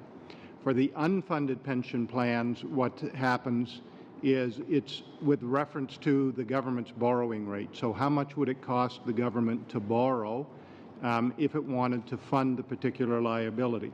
So when you're comparing discount rates, you know, from organization to organization, particularly with pension plans and employee future benefit, you have to know whether you're talking about funded plans or unfunded plans. You know, sort of the length of the liability and that type of thing. So there are many factors that go into it.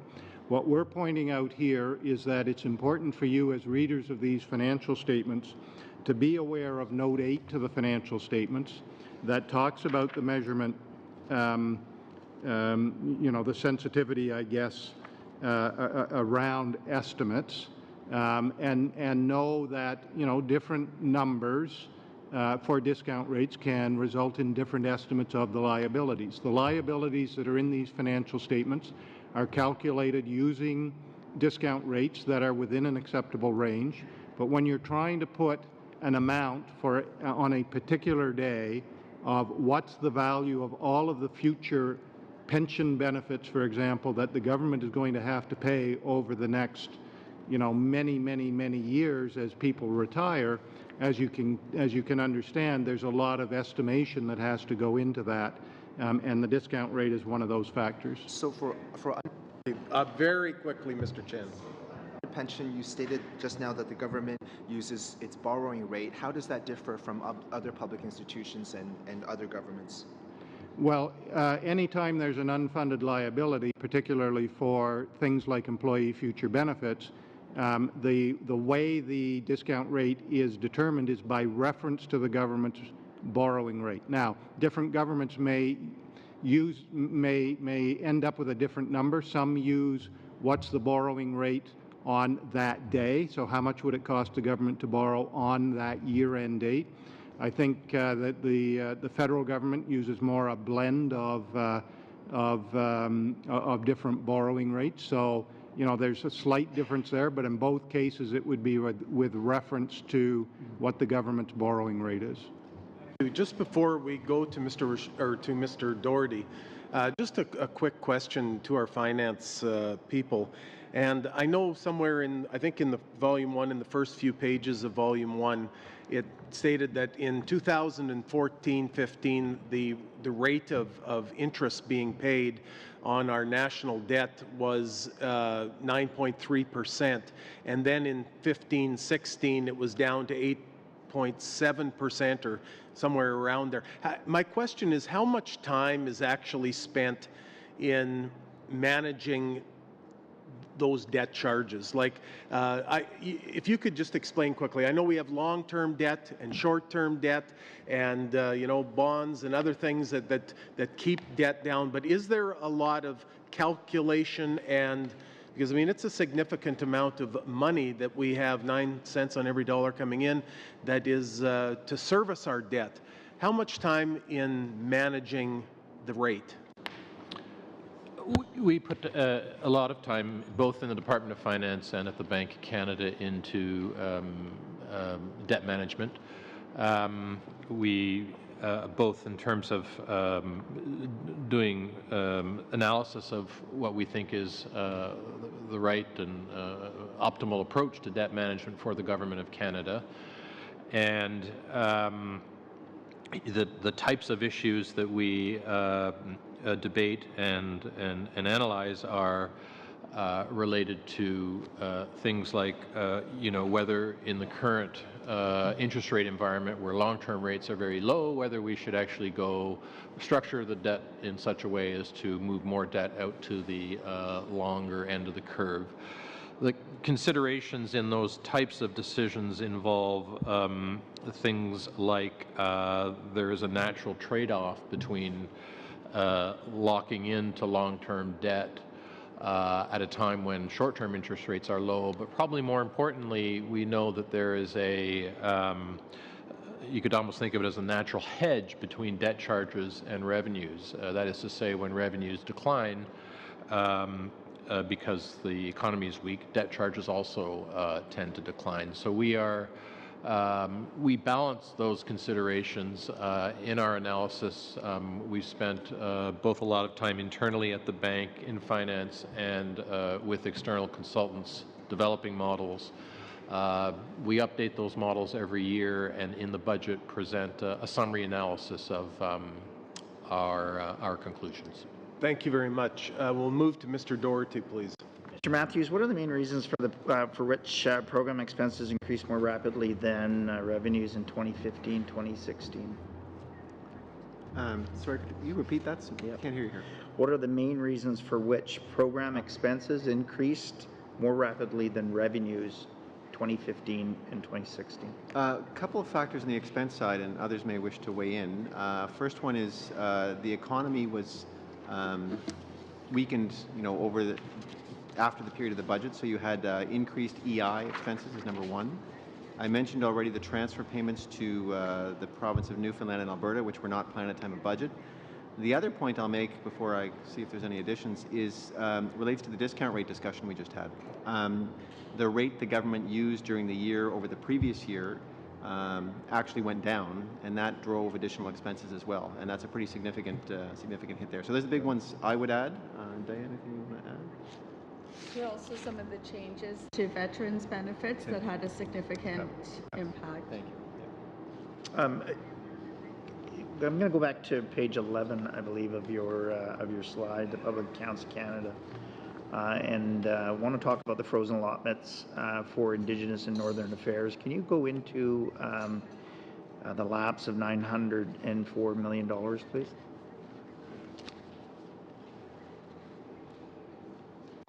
Thank you. The big part of the lapse related to Indigenous Northern Affairs, they are in the business of negotiating specific claims, and it's really no different than what I had related to you for infrastructure programs where you're dealing with other levels of government. So to the extent that claim negotiation happened at a slower pace than anticipated, they lapse money. And they are frequently on the list of departments with the largest lapses for that exact reason. It's the same thing, and it's usually around specific claims. So that's the basis for it. Okay. Mr. Ferguson, perhaps you could tell me, obviously, I just want to know, again, our aging population base, are wondering if you could share with us what our median age of our public service worker is, and if that's the aging population or our public service workers, if that presents a problem for the Government of Canada as we move forward in terms of our public service sector. I'm going to have to defer that question to one of the other witnesses, but I guess sort of before I do that, I would just mention that Mr. Matthews mentioned, lapsing due to specific claims. We will have an audit on the specific claims process to present to you with our fall reports at the end of this month. Okay. But in terms of the demographics of the civil service, I'd have to turn to one of the other of the witnesses. Well, not my area of expertise, but in terms of what we've seen, and I'm relying on information I saw from my colleague, the Chief Human Resource Officer, there's an aging population, and there's two factors there. One is what do you do to replace your workforce, and the second is the impact on the long-term benefits. I think we've talked already about the long-term benefits. My recollection on that front is that the rate of retirement hasn't happened as quickly as we would have thought, but that doesn't mean, there's been this projection of a wave coming, and the wave hasn't really hit, but it still is an aging workforce, and the Chief Human Resource Officer would be better placed to sort of talk about the strategy to refresh the workforce. Thank you, Mr. Chair. Thank you, Mr. Doherty. Now we will move to Mr. Lefebvre. Merci, Monsieur le Président. Thank you, Chair. I just want to come back to my question that I posed at the outset, but I'll take another tangent. This is for Mr. Rochon. How many Canadians have a family trust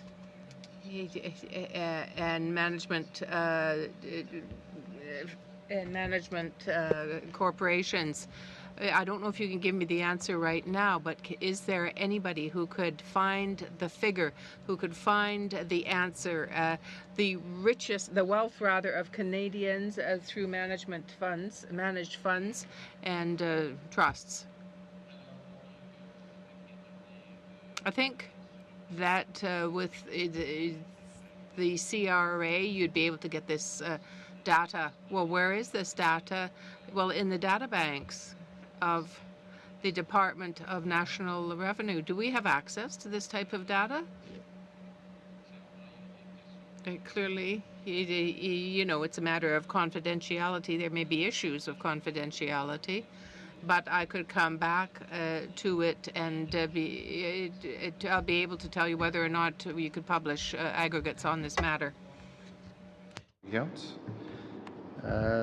I just want to make some clarification. At 2.10 in Volume 3, with respect to accounts receivables and forgiveness of debts, write-off of debts, am I correct at 2.10? I'll wait, make sure you're there. And Mr. Matthews, please come in if you wish. Am I correct in determining that last year, we forgave or written off $4.3 billion of money that was owed to the federal government? Am I correct in reading that? 4.352? I'm just looking at the bottom of that page. That looks correct. So is that on a yearly basis is that the average rate? Is that what happens all the time? It varies by year, and I want to make sure members understand when we say write-off or forgiven, that's actually requires, it's right in legislation that it actually has to come and be disclosed. And you know, the bulk of these numbers come from Canada Revenue Agency. Yes. So is it an abnormal amount? No, but it's not exactly standard year to year either, but it depends on their practices. You know, what is normal is kind of the key departments that drive this, and CRA is usually the first. And again, I have experience in dealing with CRA on a professional basis, so I know that they have a lot of those files. But there are other departments, though, from because what I saw, though, I think it was around half. It was around from CRA. So there's still another $2 billion that is written off by other departments. And how can we satisfy ourselves, the government, the elected officials, that these departments are doing the job of trying to collect these funds? And how can we make sure, what mechanisms do we have to ensure that they are doing their job of collecting on accounts receivables? So 2 points here, and first of all, my colleague Diane has just informed me that the numbers are relatively consistent with the previous years. So the second point is on the write-off versus forgiveness. Forgiveness means you no longer owe it; you're off the hook. It was lots of reasons. The actual write-off, we still try and collect those figures. But what you're dealing with here is bankruptcies, people who have left the country, and really it's just a matter of you want to keep the books clean. That's a good thing. Okay, well, that's interesting observations. You said that these are people that have left the country or have become bankrupt. Who makes the determination? Obviously, at the ministerial level. How can we satisfy ourselves that is actually the case? So every department is responsible to bring forward on a periodic basis their write-offs.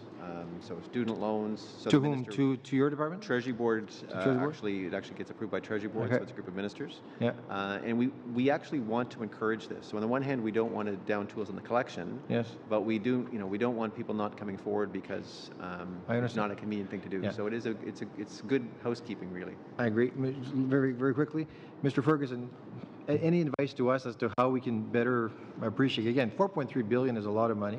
If you look at it over 10 years, it's $43 billion, right? Again, when we extrapolate it, and certainly as from a taxpayer perspective and a representative of taxpayers, how can we, if not this committee, which committee from Parliament can satisfy themselves that these departments are doing their jobs of trying to collect these funds?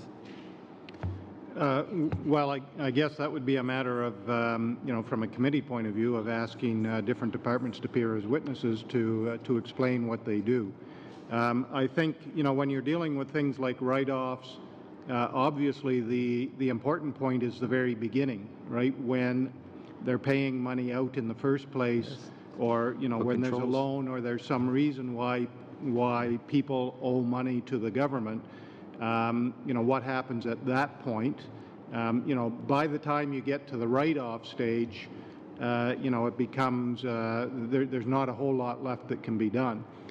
So I think and when you're dealing with things like Canada Revenue Agency and the tax side of things, there's always going to be people that end up in bankruptcy or whatever. So there's going to be some of those issues. It's taxes.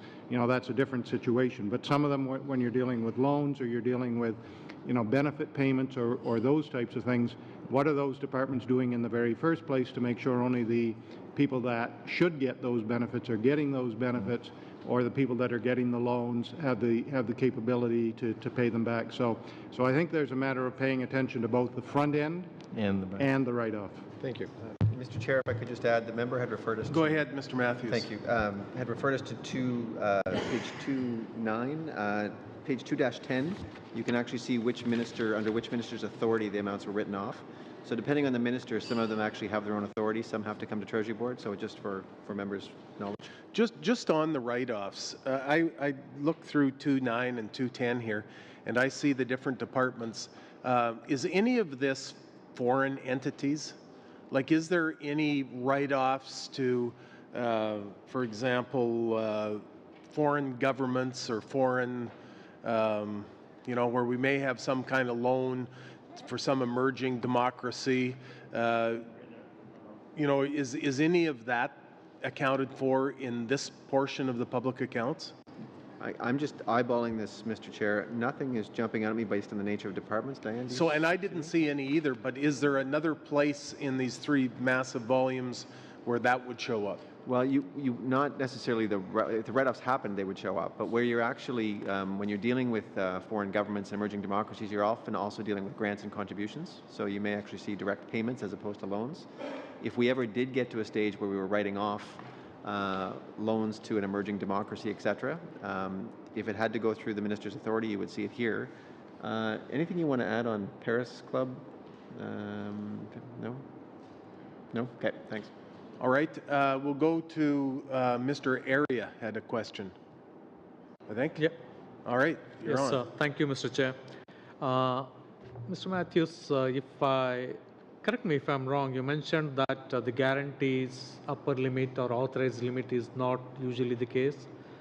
That was what you mentioned? I said that I wasn't aware of other countries doing that, and then I later added... But then out of the total guarantees provided by the government, 266 billion is without any upper limit, but there's another $357 billion which there is a limit.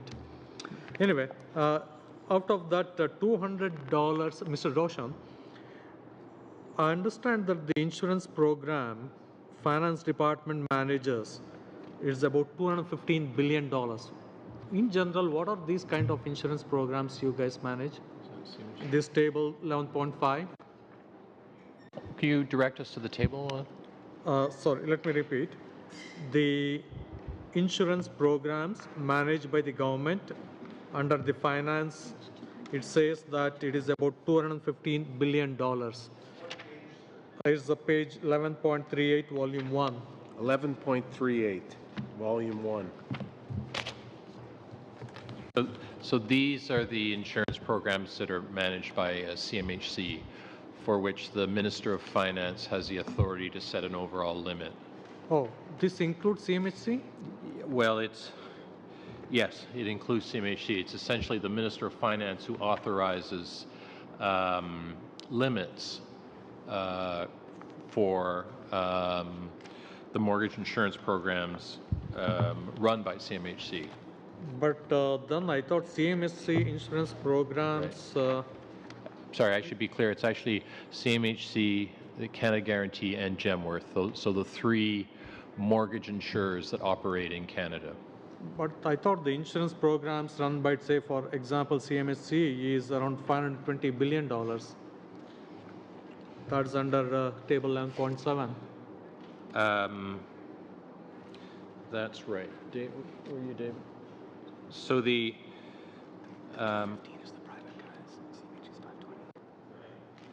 the 215, David just telling me, relates to the two private insurers, that is Gemworth and Canada Guarantee. Sorry?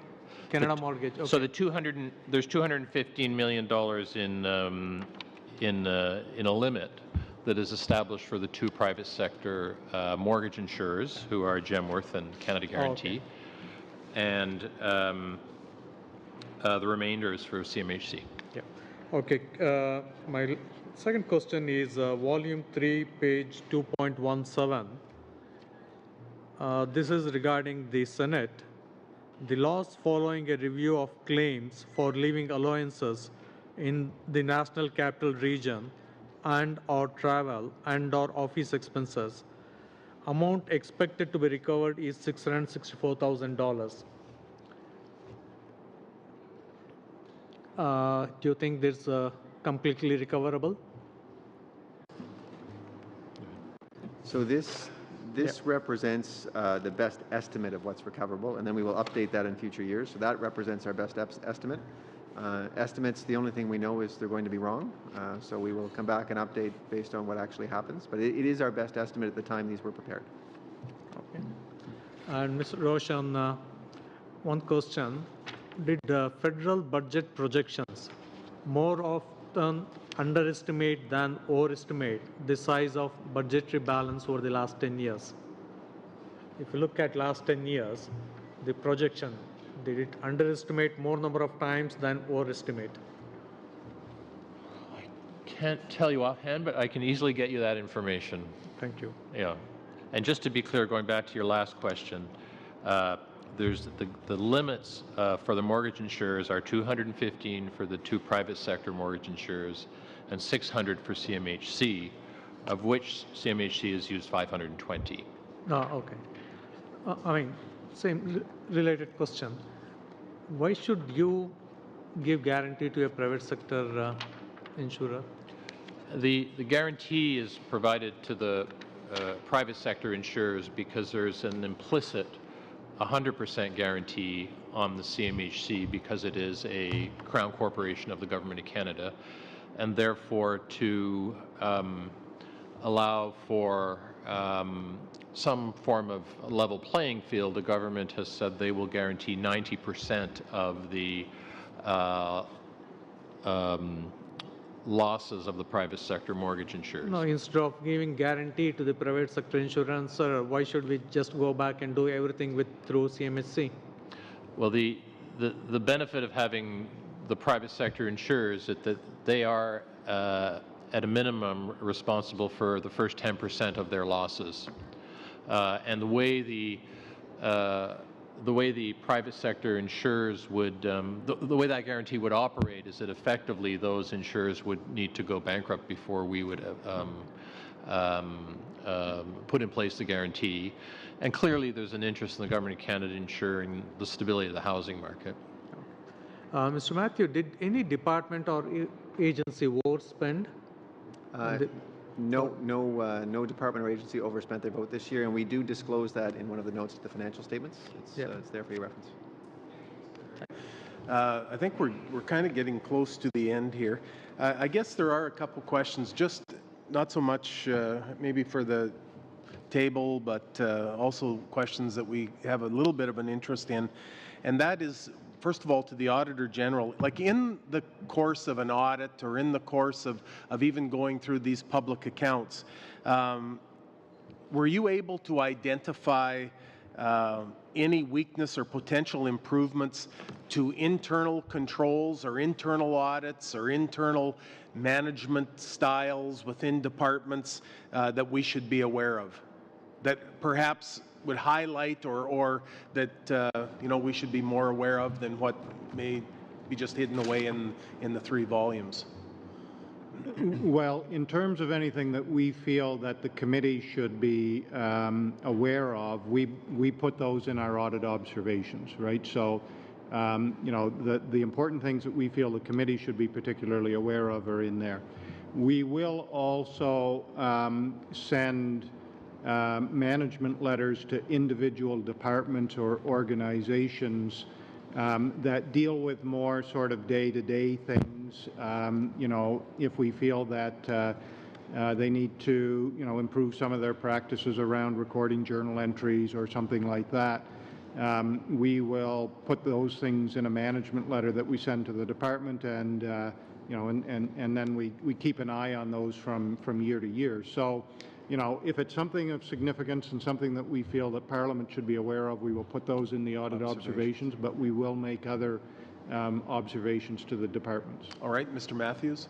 Just one of the things that falls under my responsibility is the internal audit function in the Government of Canada, and all internal audits are made public, but if I could make one observation on the most constant theme we bump into, it's lack of documentation. So it's not that a rule was broken, it's just that the record keeping wasn't as good as we would like, and that's the one that keeps popping up audit after audit. Okay. Okay, you know what? Now we've got 3 or 4 or 5 others that have said that they would like to have a question. I kind of waited till the end, and then took the prerogative to ask a couple of questions, but now hands are shooting up. So I will probably leave it here. I'm going to, one more question to Mr. Matthews, and I hope this isn't too long a question because we only have like 5 minutes left. But in this, I looked to their analysts and they showed me where P3s, where the lined item of P3s were, but how are they accounted for? What's the process for the accounting of our private P3s? Thank you. And so all P3s are different. So there's no, you have to look at it and basically say, does the government have an asset or not? And in all the cases, the government is often the ultimate risk holder. So people who talk about P3s talk about them being risk-free to government. Usually, I mean, you have to look at the deal. The government is the risk holder. More often than not, they end up as an asset on our books, either when it's done or some part through the project. So generally speaking, they end up as an asset. Government of Canada's got a few P3s. BC government has a lot more and have more experience, but we have some big ones, and I'm going from memory, but I think most of them coming into our books as an asset. Are you? Yep. So they're an asset. Good. I'll tell you what, we will take your questions if you can do them in 30 seconds each. Mr. Christofferson. Thank you, Chair. The time clock is running. Yes, Chair. I hear you, sir. Gender-based analysis, how much currently of what we have in front of us would have had that lens? And this is to the future, I know, but if any of the finance members can give an indication of how quickly we're going to see that, so that we would, when we start getting reports, the answer is, 40%, 60%, finally 100%. On gender-based analysis, there's no page to it. Just overall, I guess maybe start over here, come over to you, but start over here with the comptroller. To what degree do we have gender-based analysis going on now in terms of what's in front of us, and how much is that going to change over the next few years, as much as you can? Tough question to answer, but I'll be quick. Well, easy ones aren't worth asking. In theory, most or all, but what the real question, I think, is what's the quality of the gender-based analysis? It's really a quality issue as opposed to... Takes me back actually to the data issue that the Auditor General has raised early on. Yeah, sorry. No, I just say it's really a question of quality. Things like, expenses for national debt aren't going to have gender-based analysis, but real programs should, in theory, all have gender-based analysis, but it's a question of what's the quality, I think, is the real question. Okay. We're coming that way, just so you know, okay? Mr. Doherty, 30 seconds. Very quick. Mr. Ferguson, Mr. Matthews, the last time, Mr. Ferguson, you were here, I was reminded by the chair that it was with the review with the national defense, and there was some areas of concern regarding non-compliance of reporting, just simply not whether following through or not placing high performance on that. Mr. Matthews, you mentioned something regarding not filling out of the documents properly. Is it a matter of ability to fill it out, or just not a willingness to do it?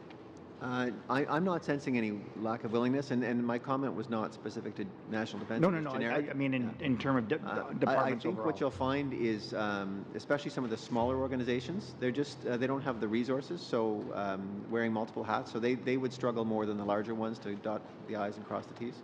Okay. Mr. Matthews and Mr. Harvey to kind of have the final say of the Public Accounts meeting. I appreciate that. Just one quick question. So in that table on 5.12, it's table 5.7, towards the bottom, it identifies consolidated Crown corporations and other entities. Atomic Energy Canada identified a new liability this year of $1.109 billion that wasn't identified during the March 31st, 2015, but it's showed up there now, but it doesn't directly correlate to retirement of Atomic Energy Canada nuclear facilities. So I'm wondering, number one, where that figure came from, and number two, how that liability is measured for the Atomic Energy of Canada Limited nuclear facility decommissioning. What portion of that is that all federal debt, and if so, what's the total figure of debt? Is there provinces pay a portion of that? My recollection on that is that's all federal, and I'm going to get Diane to weigh here in a second, but what happened with the atomic energy is the liability is you had a shift in the accounting standards they followed, and the discount rate there is very important. So I believe that responds to the change, but I'm going to see if Diane has anything. If not, we may need to get back to you on that one.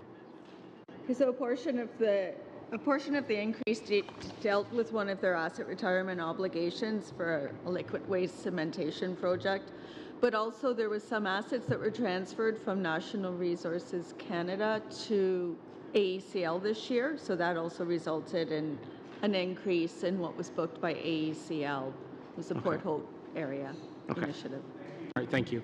Yeah, thank you very much all, and thank you for honoring the time on the 30-second questions. I want to thank all our professionals and our Auditor General and Comptroller and Finance for being here. We appreciate it.